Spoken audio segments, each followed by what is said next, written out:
Bienvenidos a Pensando Cuba, un programa con entrevistas polémicas y profundos análisis sobre la realidad y la actualidad de la isla, bajo la conducción de Pedro Acosta y Hernán Alberro, transmitidas a través de los canales de Cubanet.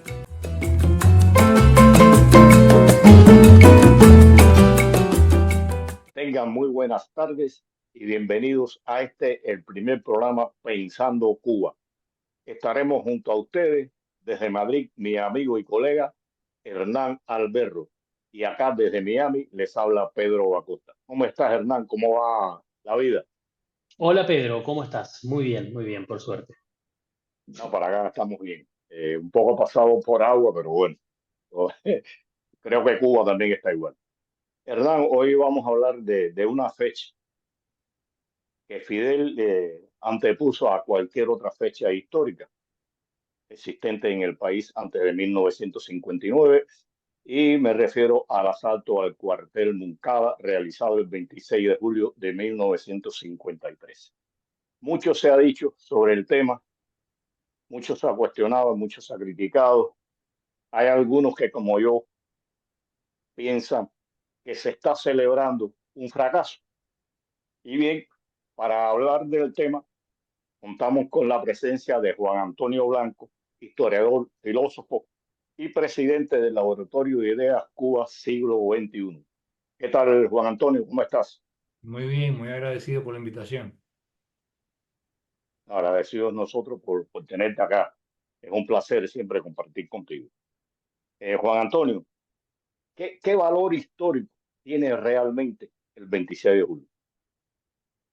Bueno, el valor histórico es que a partir de ese momento se enterró la historia de la República de Cuba. O sea, Cuba nació oficialmente al mundo como República Independiente el 20 de mayo de 1902 y tuvo un desarrollo institucional, económico, social, político, que culminó en 1940 en la constitución más avanzada que tuvo América Latina en aquel momento. Incluso yo diría que aquella constitución estaba mucho más avanzada que las posibilidades reales económicas del país para hacer cumplir cada una de los preceptos y los derechos que se protegían con aquella institución. Después de la Constitución del 40, como sabemos, más adelante vinieron gobiernos que tuvieron inestabilidad porque la política en Cuba fue, digamos, la parte del pilar más vulnerable de toda la República.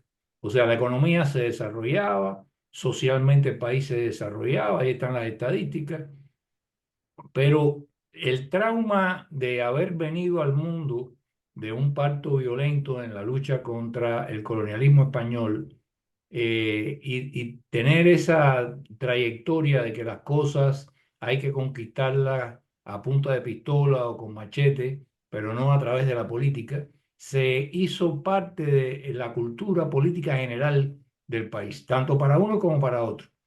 Y eso culminó en que una persona que era un estudiante de la universidad, pero no porque estudiara mucho, sino simplemente porque estaba ubicado ahí, que era un pistolero unido a pandillas pistoleras, que era Fidel Castro, pudiera tener en aquel país la posibilidad de convertirse en un líder nacional. O sea, ¿en qué otro país cualquiera que hubiera conocido los antecedentes personales de Fidel Castro hubiera permitido que una persona con esas características llegara a tener un impacto sobre el conjunto de la sociedad cubana? Sin embargo, manejando algo que nadie le puede quitar, un verbo copioso en el que mezclaba elementos hasta religiosos con elementos, digamos, de la historia de Cuba, los tergiversaba y construía un camino hacia un paraíso que él iba a ser el Mesías que iba a entregar, fue captando a distintos grupos. Pero como tampoco le hacían caso los partidos políticos, decidió tomar a punta de pistola el país y para eso organizó el asalto a Cuartel Moncada. O sea, tratar de galvanizar el descontento o la insatisfacción que pudiera haber en la población con los partidos políticos a partir del golpe que había dado Batista y que estaban situados en una situación inconstitucional, tratar de explotar esa situación coyunturalmente, convirtiéndose, catapultándose a líder nacional con un hecho de sangre gigantesco que iba a ser el asalto a los cuarteles de Santiago y Bayamo. Y bueno, sabemos la forma en que terminó aquella aventura, que no tiene otra manera de haberse, de denominarse. Pero lamentablemente desde ahí siguió construyéndose este personaje una posición. Y la imprevisión de aquellos que se lo ponían, comenzando por el dictador, por Batista, en aquel momento, que consideró que aquel tipo, precisamente por sus antecedentes, por su trayectoria, nunca podría llegar a ninguna parte, le concedió a todos los asaltantes al cuartel Moncada una amnistía general cuando apenas llevaba un año y tanto de cárcel. Imagínate tú que ahora le meten 15 años de cárcel a una muchacha por un Gmail, donde sube una foto, etcétera, de una protesta en la zona oriental del país. Entonces, lo que nos dejó aquella persona que asaltó el cuartel Moncada, que provocó muertos entre soldados que eran inocentes. Esos soldados nunca habían torturado a nadie, nunca habían reprimido a nadie. O sea, no era una fuerza nazi, ni mucho menos de asalto. Los asesinó a muchos allí, asesinó a otras personas. Bueno, después, a lo largo de los años, el movimiento 26 de julio se caracterizó por introducir el terrorismo en gran escala en todas partes del país, ¿no? La famosa noche de las 100 bombas, etc. Y esa persona llega a convertirse en la principal figura del país. ¿Qué cosa teníamos los cubanos mal en nuestra cabeza, en nuestra percepción de la realidad, que nos lleva a elevar al nivel de héroe nacional a un tipo que era un vulgar pandillero? Esa es la pregunta que tenemos que hacer. Mira, tocaste dos o tres aspectos ahí importantes. Y bueno, vamos a hablar de algo porque los dos asaltos estuvieron mal planificados, estuvieron mal ejecutados. Como tú dices, fueron contra un cuartel, fueron contra cubanos que simplemente eran soldados, ninguno había cometido crímenes de ningún tipo.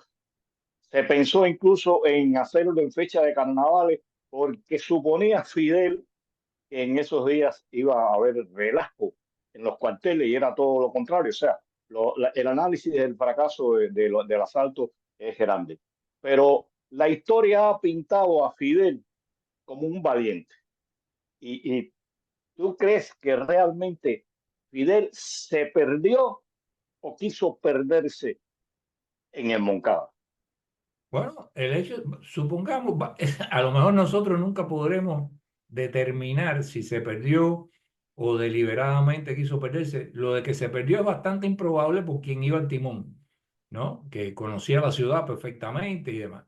Pero después de llegar ahí, no avanzó 2 pasos más allá de la posta y mandó a replegarse.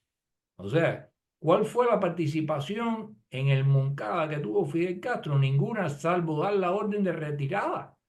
No hubo, o sea, él no se lanzó bajo las balas, aunque estuvieran, qué sé yo, disparándole para tomar algunos de los edificios. No, los que habían entrado habían sido Ramiro y otra gente. Y entonces, es una historia bastante, o sea, quien la haya leído con todas las cosas que han ido saliendo posteriormente, está el famoso libro de Coba, que yo creo que es una de las principales investigaciones que han habido después del asalto al cuartel, se dará cuenta de que aquello fue una locura, estuvo manejada con los pies, no con la cabeza, por un tipo que lo que tenía interés en convertirse en un personaje. Y cuando él consideró que se había convertido en un personaje sin necesidad de arriesgar su pellejo, pasando el muro del cuartel y entrando y batiéndose a tiro, ordenó el repliegue porque ya su objetivo estaba logrado, que era convertirse en un líder nacional con un hecho espectacular, de forma de que todo el mundo dijera que era un héroe que estaba dispuesto a arriesgar su pellejo, cuando en realidad arriesgó el pellejo de todos los demás, no el de él. Igual que hizo en la Sierra Maestra en varias ocasiones. Hay mucho que hablar de acá, porque se habla de la valentía y de estos hombres, y yo pienso que realmente fueron locos, aunque una gran parte no sabían ni a dónde iban. Muchos se enteraron en el momento prácticamente ya de salir al asalto, o sea, la mayoría fueron engañados, no sabían qué iban a hacer allí.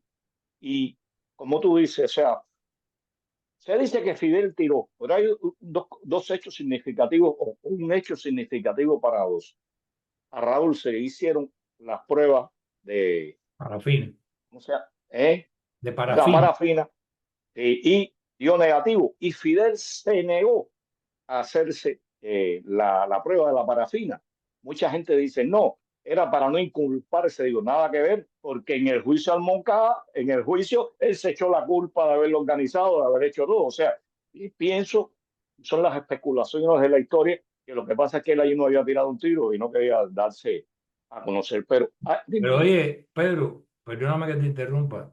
sí, no hay ¿Alguien se problema. imagina hoy a un opositor que esté acusado de usar un arma de fuego y se niegue a hacerse la prueba de la parafina? ¿A dónde va a parar ese tipo?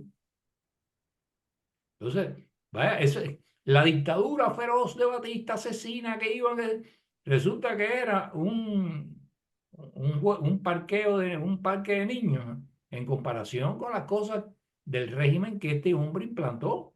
Y hasta el último momento utilizó toda la benevolencia de ese sistema, a pesar de que era dictatorial, para poder escapar a todos los controles, entre ellos ese, el desplante de que no me hago la prueba de la parafina. En otro lugar le meten 4 bofetadas, 3 toletazos y le dice, usted se hace ahora la prueba de parafina y se acabó. Pregúntenle a la gente que han caído presos con Maduro en Venezuela, asesorados por los cubanos. Entonces, son las cosas que se escapan muchas veces de un lector que no tenga un mínimo de suspicacia. Y dice, ah, mira qué valiente, se negó a que le hicieran la prueba de la parafina. No, eso no es una señal de valentía. Eso es una señal de que aquel sistema sangriento e implacable que él pintaba era mucho más benévolo que el que él implantó después a partir del 1 de enero. Mira, antes de darle la palabra a Hernán, que yo sé, como yo digo, siempre que él estaba cargando cartuchos, hay varias fotos de las detenciones de Fidel y si se ve a Fidel en estaciones de policía rodeado de militares, Fidel gesticulando, hablando. Cuando a uno lo llevan detenido en Cuba en estos momentos, no te dejan ni hablar y te meten directo para un calabozo hasta que les dé la gana a alguno de ellos acercarse a hablar contigo. Y dice, bueno, ¿dónde están esos sopapos? ¿Dónde están esos asnatones? Si vemos a este hombre que metió un acto político o hizo un acto de guerra y está manoteando y gesticulando ante tenientes, ante coroneles y demás. Hernán, Sí, aquí hay muchas, bueno, tú lo decías recién, Pedro, ¿no? Hay mucho que entra en el ámbito de las especulaciones, pero que no por eso deja de ser válido como análisis político que uno puede hacer, ¿no? Porque creo que es como decía Juan Antonio, o al menos desde mi eh, escaso conocimiento del tema, que hubo una gran subestimación del personaje. Yo creo que, y corríjanme, pero creo que evidentemente Fidel Castro tenía cierta visión de lo que quería y de lo que podía hacer. Eh, y como tú dices, Juan Antonio, él entendió que dar este golpe, que dar este ataque simbólico, en definitiva, con muertes, hay que decirlo, porque simbólico parece que fuera algo, ¿no? Inocente. No, no, inocente nada. Simbólico, con muertes, con tiros, eh, pero donde él hizo poco, él entendía que eso le iba a permitir convertirse en un personaje, en un actor central en la política cubana. Y evidentemente el régimen de Batista no lo vio de esa manera. Yo creo que lo subvaloraron, ¿no? Dijeron, no, bueno, al año lo podemos dejar en libertad. Yo no sé cuánto hay de verdad y cuánto hay de mentira eh, en esa defensa que él hace de sí mismo, que luego se transformó, ¿no? Como como una declaración famosa, ¿no? De la historia me absolverá. Pero, ¿tú estás de acuerdo? ¿Tú crees que él, en definitiva, en ese sentido, puede que no haya sido un gran estratega militar, pero era un buen estratega político? Yo estoy absolutamente de acuerdo contigo. O sea, eh, como estratega militar nunca ha sido bueno, ni antes ni después. O sea, en Angola las cosas que se lograron fueron por el general Ochoa, no fueron por él. Y fueron por el general Ochoa desoyendo las órdenes que le mandaba Fidel Castro desde La Habana, que continuamente la gente que estuvo cerca de él decía que Ochoa decía otra vez es viejo metiéndose en cosas que no sabe. Porque él quería, como Napoleón, dirigir un escenario de guerra en África desde una oficina en tropas especiales ahí en Punto Cero.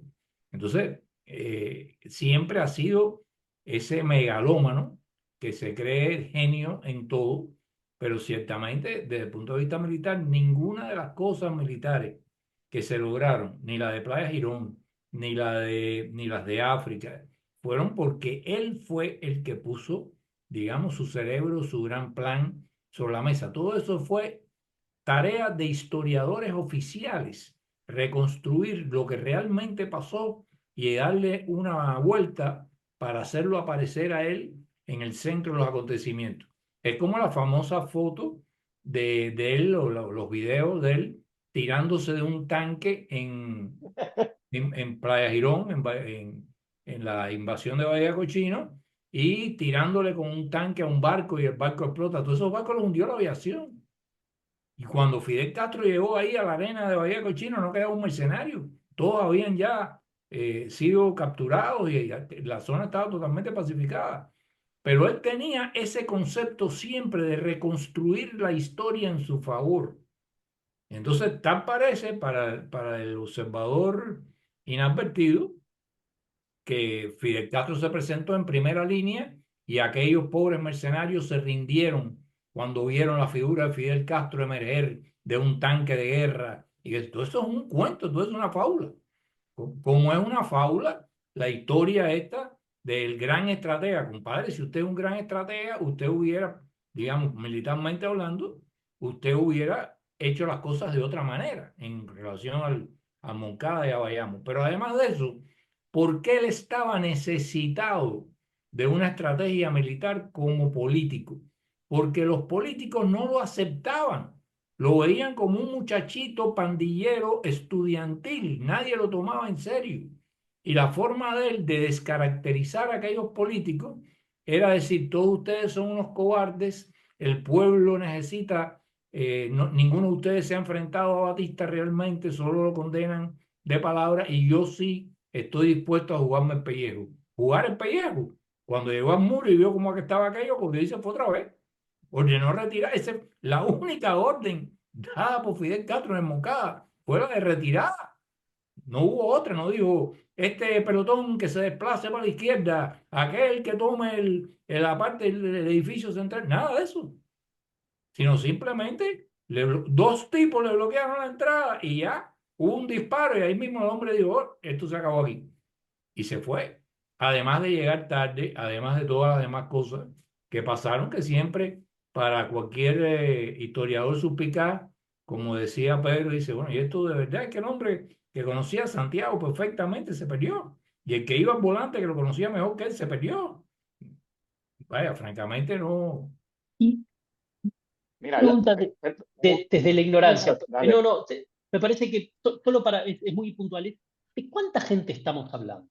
O sea, porque digo, él movilizó a cuántas personas armadas para poder intentar la toma del Moncada y cuánta gente había en ese momento en el cuartel.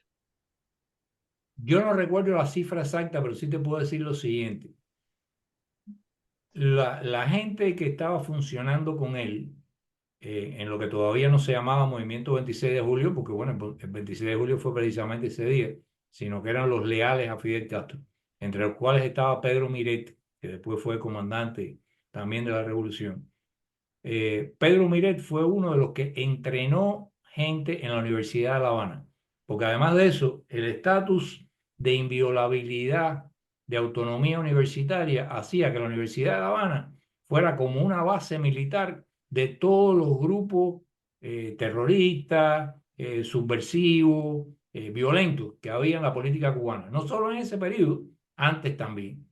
Pero ahí hacían las prácticas de tiro.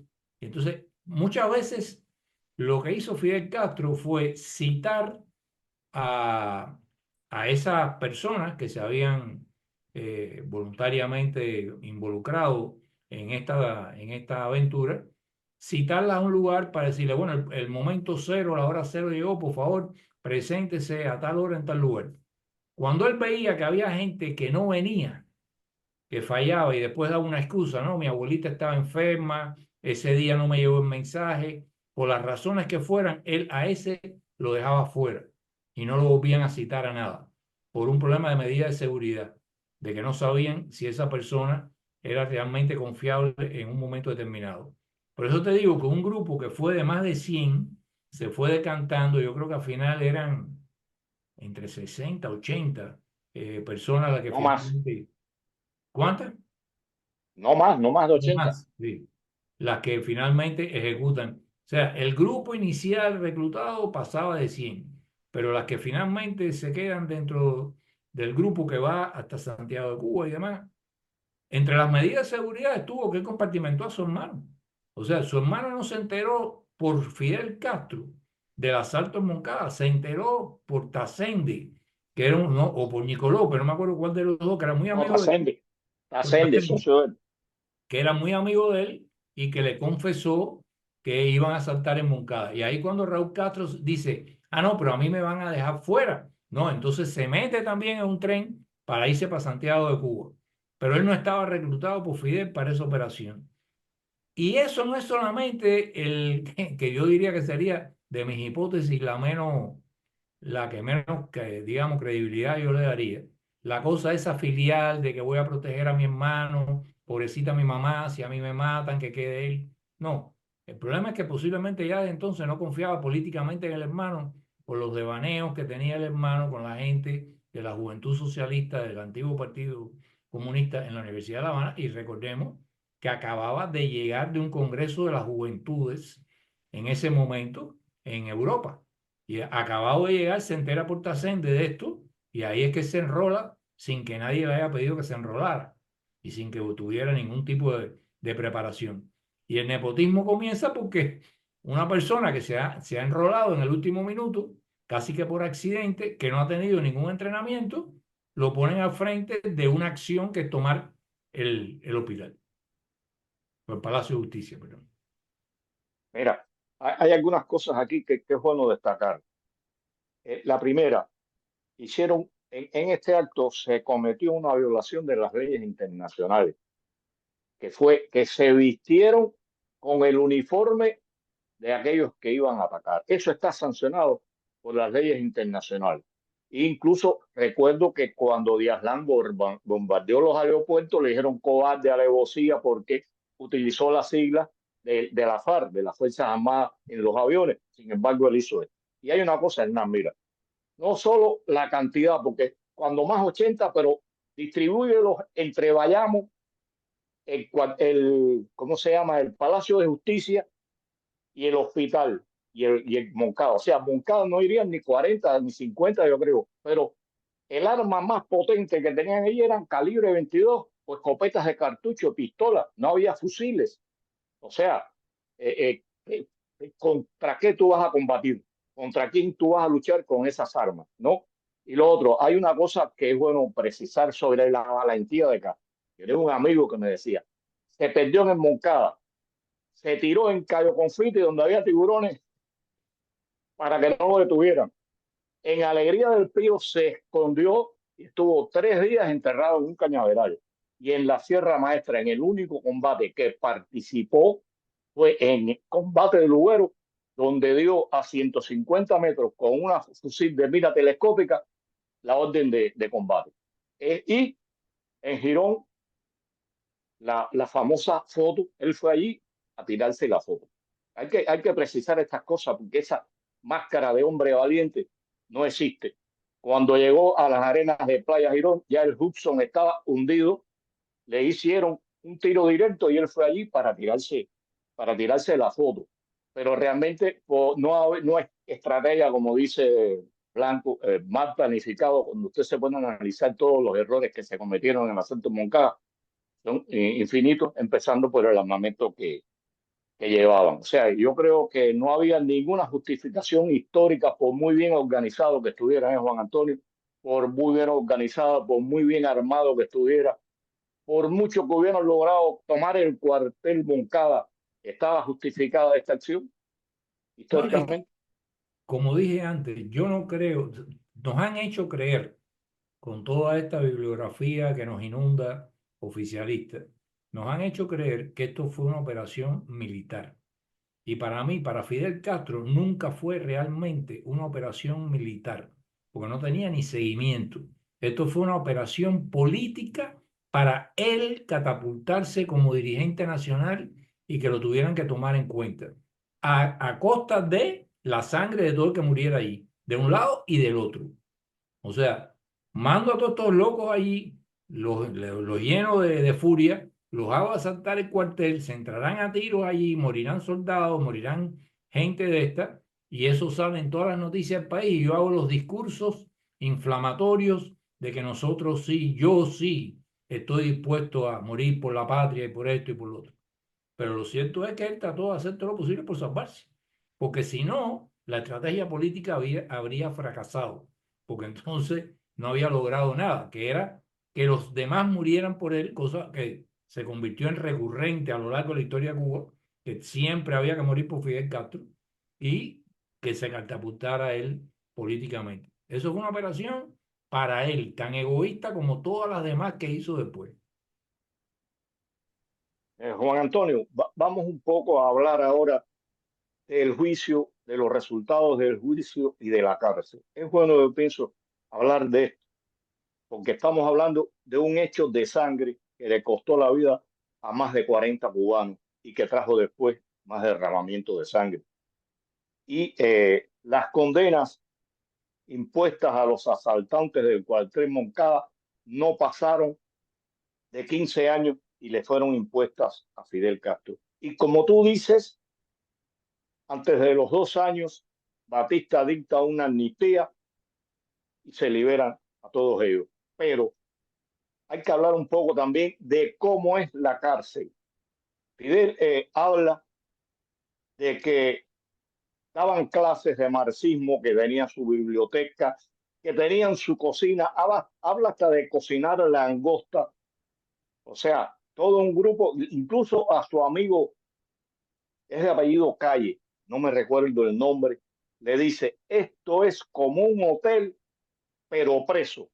Cuando usted analiza todo esto que rodea el juicio del Moncada y las condenas y la situación en la cárcel y lo compara con la situación que están viviendo los presos políticos en Cuba, las condenas bestiales que se le han impuesto, cuando más, el que más hizo en las protestas fue romper una vidriera o guiarse acaso un carro, y hay penas hasta de 28 años, y las condiciones inhumanas en que viven nuestros presos en general, pero más aún los presos políticos. ¿Pudieras hablarnos un poco sobre esta situación, Juan Antonio?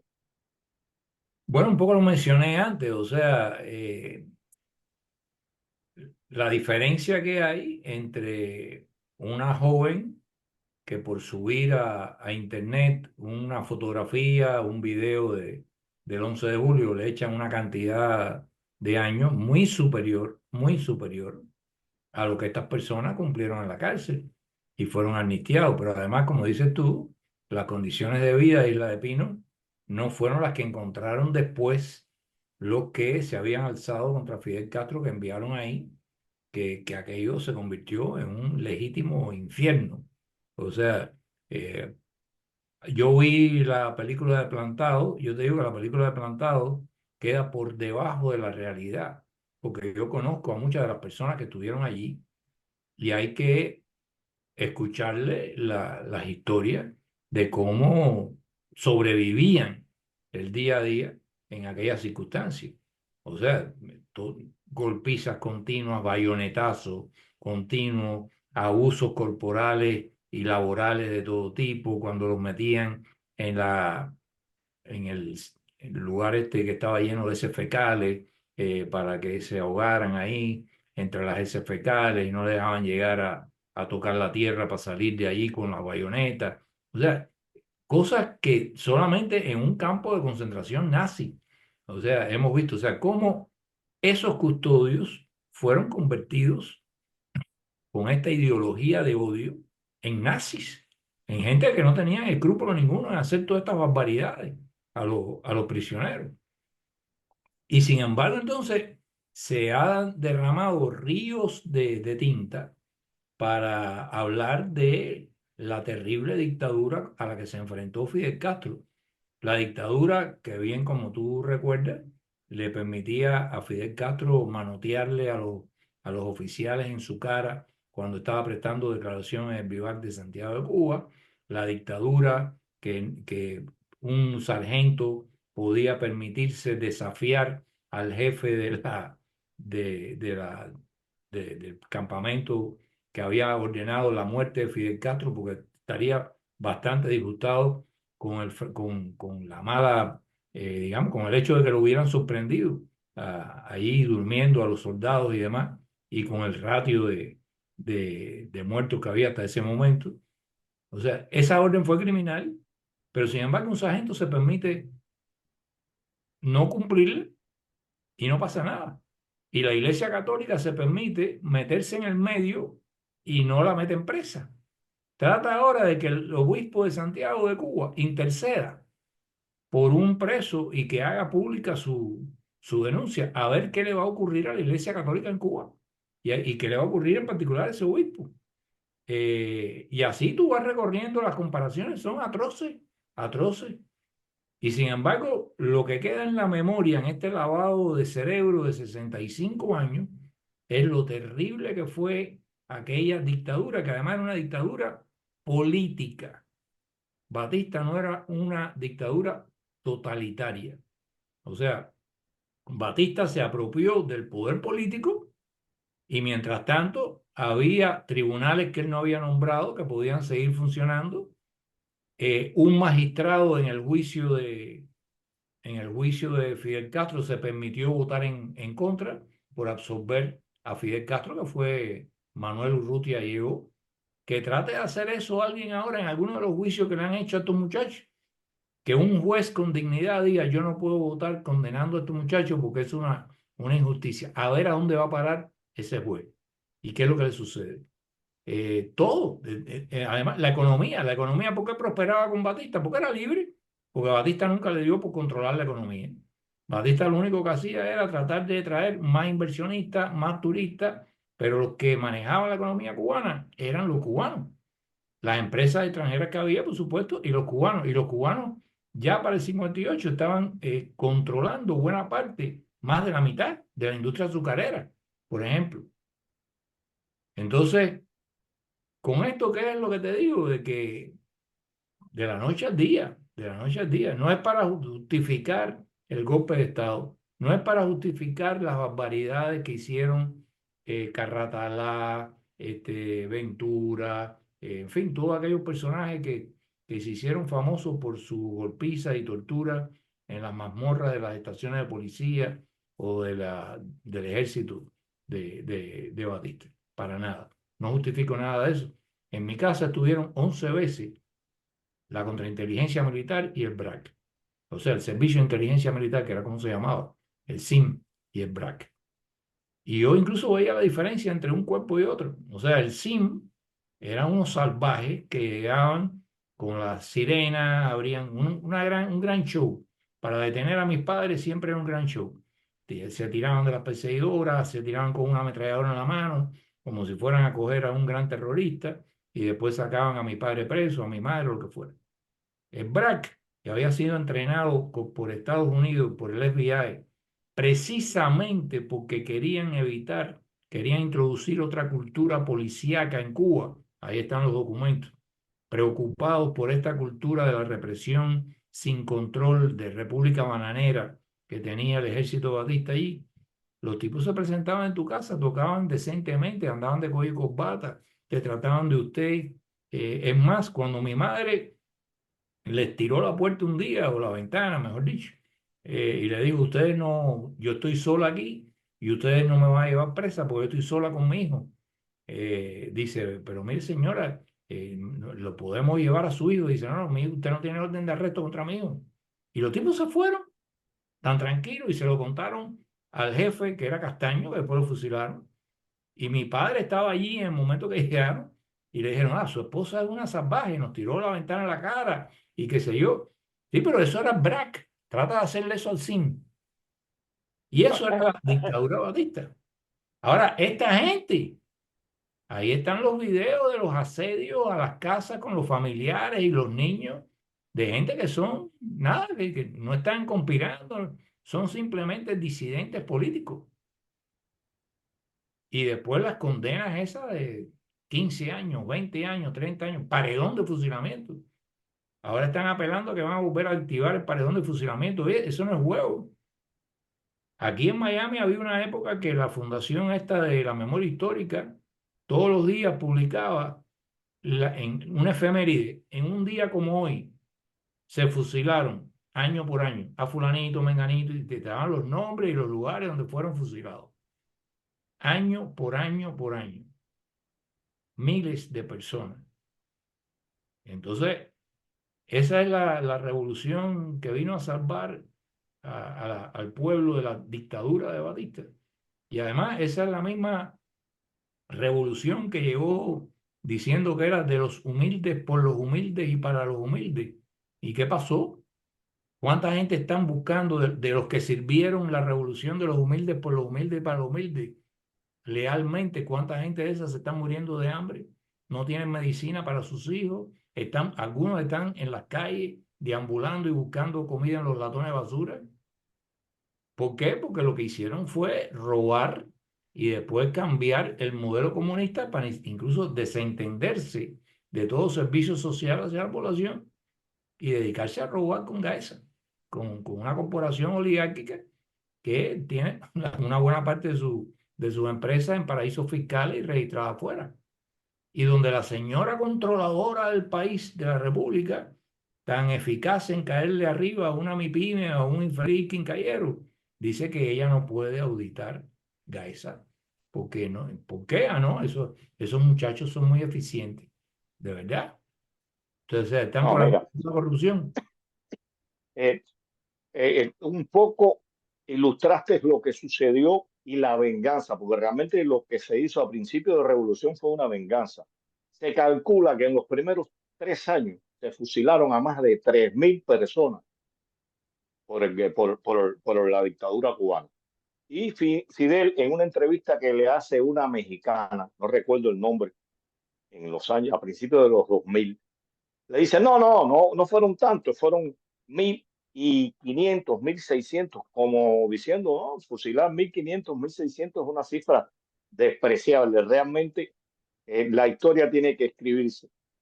Y la comparación es lo que tú dices, no es justificar el golpe de Estado, no es justificar la golpiza que daban, no es justificar eso, pero no hay comparación entre lo que sea y sufrieron los asaltantes a Moncada que derramaron sangre cubana y lo que están sufriendo los presos políticos en Cuba. Algo, Juan Antonio, que tú crees que debas decir con relación a Moncada, una valoración general que quieras hacer, o piensas que ha tomado ya abarcado todo el tema con relación a esta Mira, situación. hace años atrás, los años 70 por ahí, cuando se creó un grupo musical en Cuba que tuvo cierta relevancia, tocaba música latinoamericana, fundamentalmente, fue el grupo Moncada, precisamente, llamado el grupo Moncada. Ellos tenían una canción dedicada a Moncada que decía que el 26 de julio era el día más alegre de la historia. Y cuando vemos retrospectivamente, es el día más triste de la historia. Hernán, Toca llegar al final de nuestro primer programa de Pensando Cuba. Juan Antonio, muchísimas gracias, como siempre, por iluminarnos con tus reflexiones y ayudarnos a comprender, en este caso, el pasado, pero cómo esto afecta y afectó lo que sucedió después. A nuestra audiencia, como siempre, le dejamos hecha nuestra invitación para el próximo sábado a las 5:30 de la tarde por los canales de Cubanet.